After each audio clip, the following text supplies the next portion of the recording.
ಆದ್ರೆ ಯಾವ ರೀತಿ ಇವತ್ತು ದೆವ್ವ ಭೂತ ಮಾಟ ಮಂತ್ರ ಸುಳ್ಳು ಅಂತ ಕೆಲವೊಬ್ರು ವಿಚಾರಗಳು ಇರ್ತಾವ. ಆದ್ರೆ ನಾನೇನ್ ಹೇಳ್ತೀನಿ, ಅವೆಲ್ಲ ಸುಳ್ಳಾದ್ರೆ ದೇವ್ರನ್ನೂ ಸುಳ್ಳ.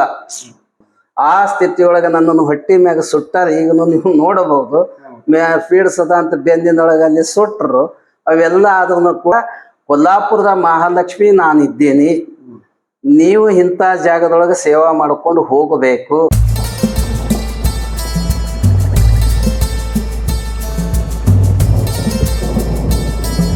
ಅನೇಕ ಮಠಮಾನ್ಯಗಳು ನಮ್ಮ ಪರಂಪರೆಯನ್ನು ನಾವು ಹುಡುಕಿಕೊಂಡು ಬಂದಾಗ, ನಮ್ಮ ತಂದೆ ತಾಯಿಗಳು ನಾವು ಸಣ್ಣವರಿದ್ದಾಗ, ನಮ್ಮ ತಂದೆಗೆ ನಾನು ಒಬ್ಬನೇ ಮಗ, ನಮ್ಮ ತಾಯಿ 4 ವರ್ಷದ ಮಗು ಇದ್ದಾಗ ತೀರ್ಕೊಂಡು ಹೋಗಿದ್ದಾರೆ.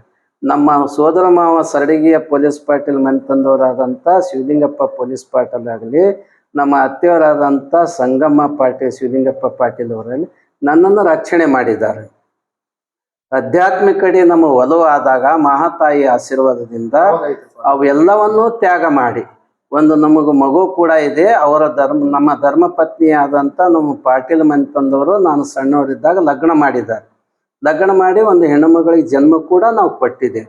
ಅವರವರಿಗೆಲ್ಲ ಒಪ್ಪಿಸಿ ನಮ್ಮದೇ ಆದಂಥ ಒಂದು ಆಧ್ಯಾತ್ಮಿಕ ಪೀಠವೊಂದು ಕಾಯಕದಿಂದಾಗಲಿ, ಆಧ್ಯಾತ್ಮಿಕದಿಂದಾಗಲಿ, ಶಿಕ್ಷಣದಿಂದಾಗಲಿ ಇವೆಲ್ಲ ನಡೆಸ್ಕೊಂಡು ಬರುವುದರ ಜೊತೆಗೆ ಎಲ್ಲರಿಗೂ ಅನ್ನ ಬೇಕಾಗಿದೆ. ಆದರೆ ರೈತರಾಗಿ ದುಡಿಲಿಕ್ಕೆ ಯಾರೂ ತಯಾರಿಲ್ಲ. ಆದರೆ ಒಂದು ಸಮಯ ಬಂದಾಗನು ಕೂಡ ನಾನು ರೈತನ ಮಗ ಇದ್ದೇನೆ, ನಾನು ಆಧ್ಯಾತ್ಮಿಕ ಪೀಠಾಧಿಪತಿ ಆದ್ರೂ ಕೂಡ ಅದನ್ನು ನಾವು ಮರ್ತಿಲ್ಲ. ಈಗನೂ ಕೂಡ ನಾವು ಕಾಯಕಗಳಾಗಿ ಸಂದರ್ಭ ಬಂದಾಗ ಟ್ರ್ಯಾಕ್ಟರ್ ಆಗಲಿ, ಗಳೆ ಹೊಡೆಯೋದಾಗಲಿ ಇನ್ನೂ ನಾವು ಬಿಟ್ಟಿಲ್ಲ.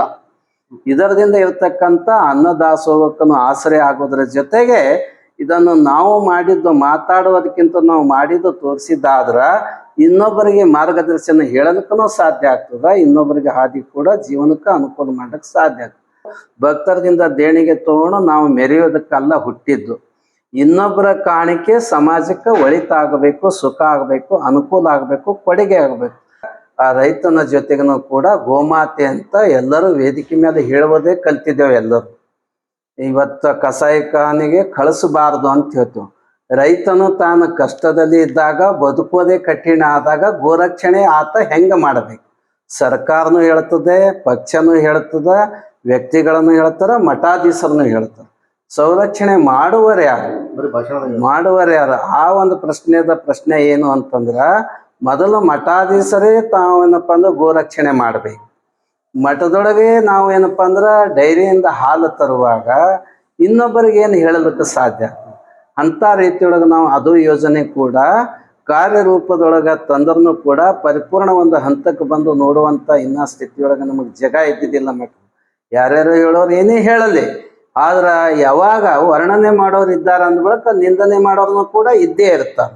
ಇದು ಕೃತಯುಗದೊಳಗನೇ ಇದ್ರು, ದಾಪರ ಯುಗದೊಳಗನೂ ಇದ್ರು, ತ್ರೇತಾಯುಗದೊಳಗನೂ ಇದ್ರು, ಈ ಕಲಿಯುಗದೊಳಗನೂ ಇರ್ತಾರೆ.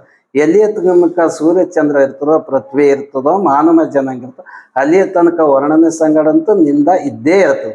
ಅದಕ್ಕೆಲ್ಲ ನಾವು ಏನಪ್ಪ ಕಿವಿಗೊಡಲಾರ್ದಂಗ ಬ್ರಹ್ಮತ್ತರ ಒಂದು ಹಾದಿಯೊಳಗೆ ನಡ್ಕೊಂಡು ಬಂದಂತ ನಾನು ವ್ಯಕ್ತಿ.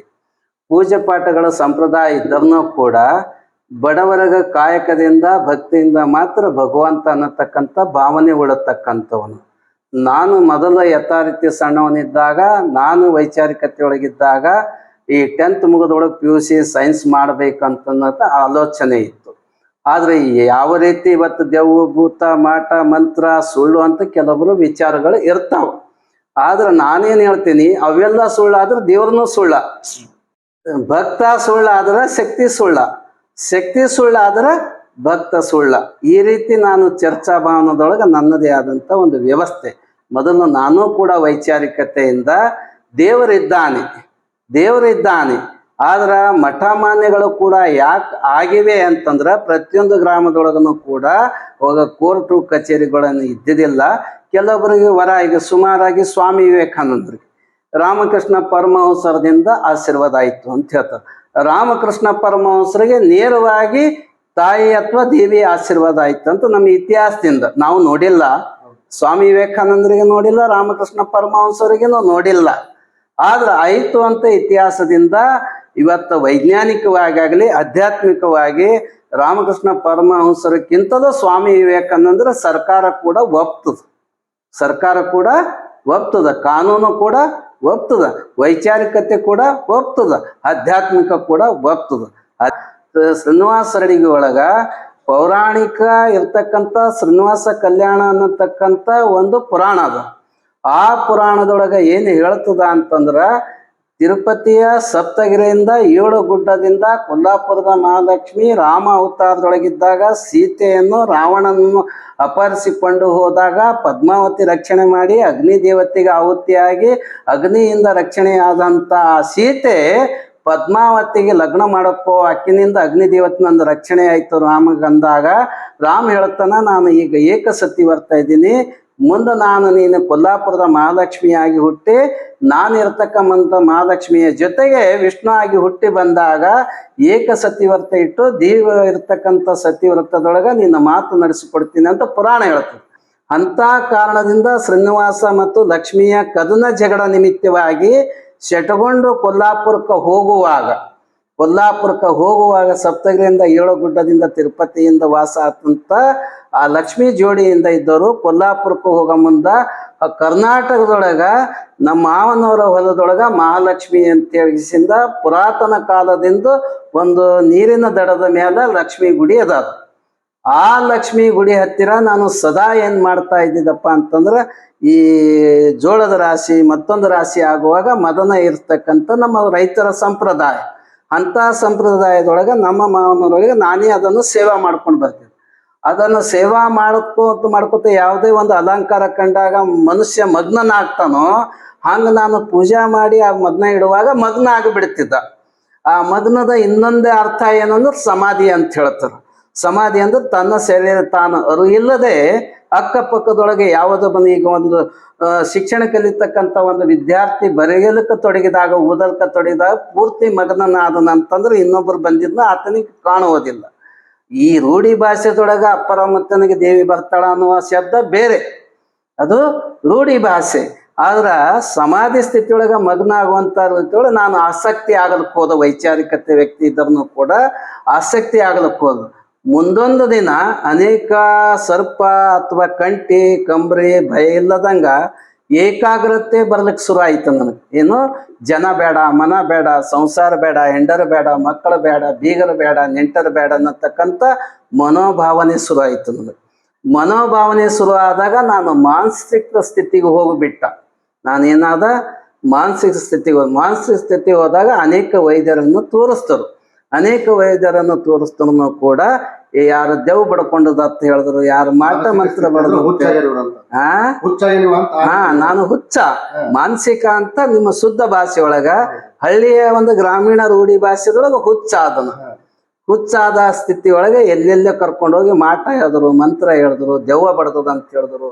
ನಾನು ಆ ಒಂದು ಸಮಾಧಿ ಸ್ಥಿತಿ ಒಳಗೆ ಹೋಗಿ ಅರಿಯಿಲ್ಲದ ಬೀಳದಾಗ ಇವನಿಗೆ ಫೀಡ್ಸದ ಅಂತ ಹೇಳಿದ್ರು. ಆ ಸ್ಥಿತಿಯೊಳಗೆ ನನ್ನನ್ನು ಹೊಟ್ಟಿ ಮ್ಯಾಗ ಸುಟ್ಟಾರ. ಈಗನು ನೀವು ನೋಡಬಹುದು, ಫೀಡ್ಸದ ಅಂತ ಬೆಂದಿನೊಳಗೆ ಅಲ್ಲಿ ಸುಟ್ರು. ಅವೆಲ್ಲ ಆದ್ರೂ ಕೂಡ ನಾನೇನು ಯಥಾಸ್ಥಿತಿ ಇರಬೇಕು, ಅಲ್ಲೆಲ್ಲಿ ಆಸ್ಪತ್ರೆಗೆ ತೋರಿಸಿದ್ರು ಕೂಡ ಸುಟ್ರು ಕೂಡ, ದೇವ್ರ ದಿಂಡ್ರ ಮಠ ಮಳಿಗೆಗಳನ್ನು ತಿರುಗಿದ್ರು ಕೂಡ ಆ ಸ್ಥಿತಿ ನಂದೇನು ಬದಲಾವಣೆ ಆಗಲಿಲ್ಲ. ಒಂದು ದಿವಸ ನನ್ನನ್ನೇ ನಾನು ಮಗ್ನ ಆಗಿ ಸಮಾಧಿ ಆಗಿ ಏನು ಹೇಳಲಿಕ್ಕೆ ಶುರು ಮಾಡ್ದೆ ಅಂದ್ರೆ, ಕೊಲ್ಲಾಪುರದ ಮಹಾಲಕ್ಷ್ಮಿ ನಾನಿದ್ದೀನಿ, ನೀವು ಇಂಥ ಜಾಗದೊಳಗೆ ಸೇವಾ ಮಾಡ್ಕೊಂಡು ಹೋಗಬೇಕು, ನಿನ್ನ ಜೀವನ ಉದ್ಧಾರ ಆಗದ ಸಮಾಜದೊಳಗ ಒಳ್ಳೆಯ ಒಂದು ಇರ್ತಕ್ಕಂಥ ಇತಿಹಾಸ ನಿರ್ಮಾಣ ಮಾಡ್ತೀನಿ. ಅಂತ ಇತಿಹಾಸ ನಿರ್ಮಾಣ ಮಾಡಲಿಕ್ಕೆ ಹೋದಾಗ ನಿಮ್ಮ ಜೀವನ ಜೊತೆಗೆ ಸಮಾಜದೊಳಗೆ ಇರ್ತಕ್ಕಂಥ ಇತಿಹಾಸದ ರೀತಿಯೊಳಗ ಕೊಲ್ಲಾಪುರದ ಮಹಾಲಕ್ಷ್ಮಿ, ಈ ಊರ ಹೆಸರು ಶ್ರೀನಿವಾಸ ಅಡಿಗೆ ಅದ.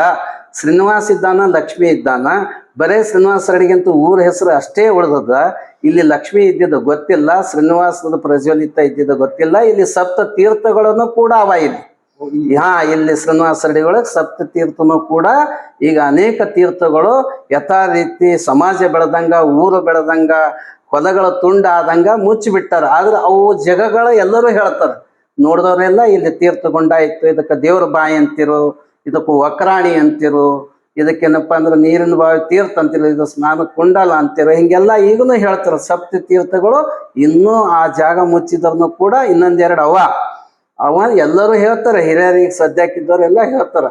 ಅವೆಲ್ಲ ಇತಿಹಾಸ ನಾವು ಹೇಳಿಕೊಟ್ಟು ಅವಾಗ ಸಣ್ಣ ವಯಸ್ಸಿನೊಳಗ ಕರ್ನಾಟಕ ಕಲಬುರಗಿ ಅಥವಾ ನಾನು ಶಾಲೆ ಕಲ್ತಂತ ಬಸವ ಕಲ್ಯಾಣ ಅಂಬನಿಗೆ ಮುಗುಳಿ ಬಿಟ್ಟು ನನಗೆ ಯಾವ ದೇಶನೂ ಗೊತ್ತಿದ್ದಿದ್ದಿಲ್ಲ, ಯಾವ ರಾಷ್ಟ್ರನೂ ಗೊತ್ತಿದ್ದಿದ್ದಿಲ್ಲ, ಯಾವ ಜಿಲ್ಲೆಗಳನ್ನು ನನಗೆ ಗೊತ್ತಿದ್ದಿದ್ದಿಲ್ಲ.